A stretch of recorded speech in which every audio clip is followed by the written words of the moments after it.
Hope everybody's doing good. This is our last section of Earth history.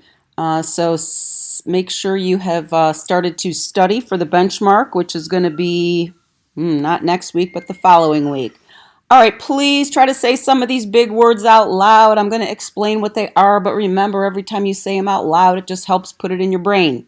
I can understand how scientists have proven the theory of evolution by studying homologous structures, the fossil record, vestigial structures, and embryology. Everybody say homologous structures. Say vestigial structures. Say embryology. All right, good job. All right, you should be copying the blanks on your evidence for evolution notes. You can open them up and split screen with my video. This question will be on the benchmark. What do scientists study to prove the theory of evolution? All right, they study homologous structures, fossil record, vestigial structures, and embryology. You can pause this video anytime you need to fill in your notes. Homologous body structures. Parts of the body that are similar to other species because they have a common ancestor. And remember, they think we all came from rats. All right, so bones of limbs of vertebrates are very similar, but the functions of each forelimb are very different. So you can look at this humerus bone. You can see it in the human, the lizard, the cat, the whale, the bat, the frog, and the bird. But all of these limbs do different things. Obviously, ours is used for reaching, grabbing, pulling. A lizard uses his to walk. A whale uses his to swim. A bat uses his to fly, and so on. So we all have similar bones, but they all do different functions.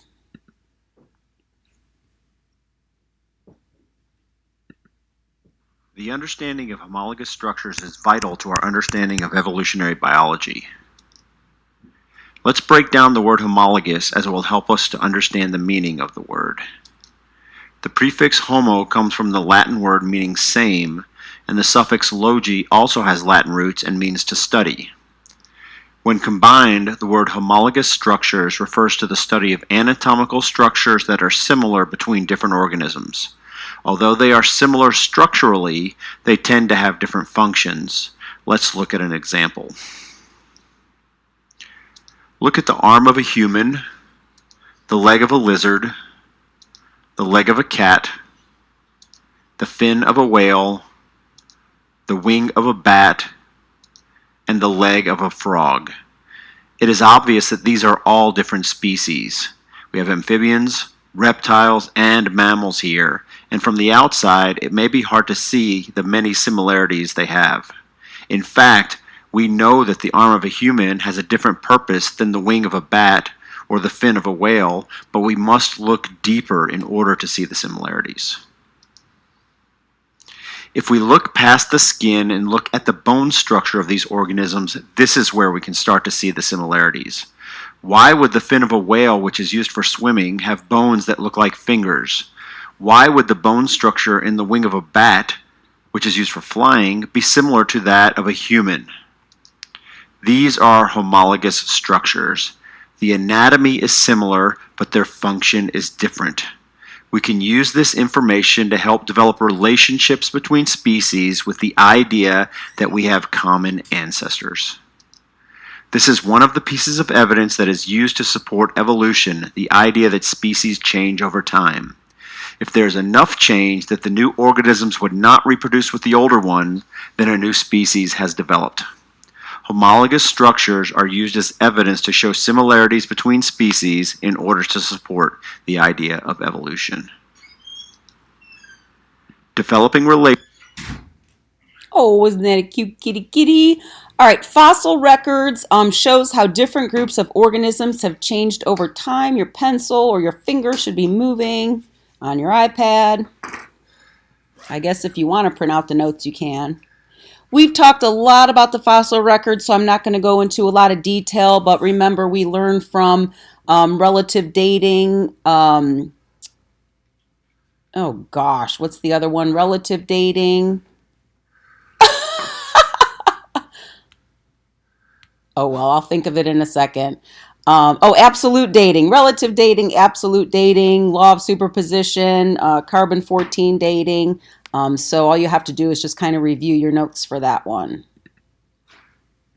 All right, the next one is vestigial structures. Everybody say vestigial. It's a body part that you had that used to have a purpose, but now has little or no function. Examples of these could be wisdom teeth, appendix, goosebumps, and a tailbone. Yes, believe it or not, you have a tailbone. I'm sure some of you may have sat on it or bumped it before, but we really have no purpose for our tailbone anymore. These are 5 useless body parts. Your body is walking proof of evolution, but some parts have grown unnecessary over time. Here are 5 useless body parts left over from evolution. 1. Tailbone. Tails provided balance and mobility for our four-legged ancestors. As we learned to walk upright, the tail shrank. We still show evidence of a tail early in the womb. At birth, all that's left is a pointy tip at the end of our spine. 2. Wisdom teeth. Wisdom teeth were not a problem until we started farming. 12,000 years ago, we started eating more soft, cooked grains. Softer foods don't work the jaw muscles as much as hard, raw foods. This has led to smaller jaws and less room for teeth. 3. Appendix. Charles Darwin was one of the first to label the appendix as useless. It's likely a remnant of when our ancestors ate mostly plants. Today, it still helps plant-eating vertebrates digest food, but it's no longer part of the human digestive system. 4. Ear muscles. Ear muscles helped our ancestors identify potential prey or predators. Some of these muscles stuck around, but we've lost our ability to use them. The best we can do now is wiggle our ears. 5. Erector pili. Left over from when we had fur, these muscles raised our fur on end to keep us warm, or to make us appear larger to predators. Today, we can see them in action when we get goosebumps. More evolutionary changes are on the horizon. How we behave today will affect many generations to come.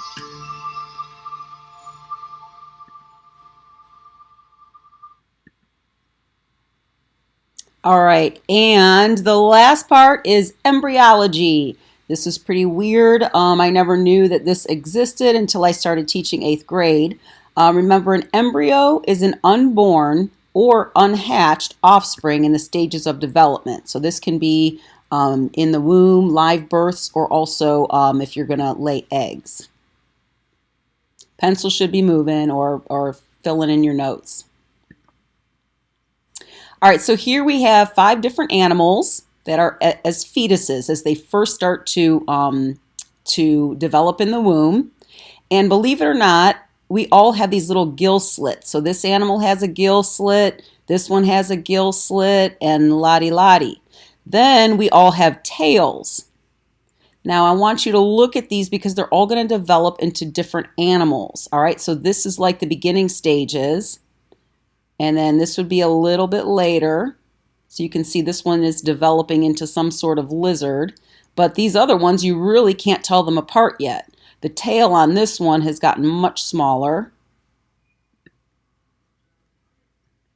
And now you can probably figure out which animal is which. But the interesting thing that they look at is how we are also similar in the womb. So we got fish, tortoise, chick, rabbit, and man. All right, so embryos and evolutionary history is the last one. So we've got gill slits and tails. And I want you to make sure you know the 4 pieces of evidence that scientists study to prove the theory of evolution. Talk to you guys later.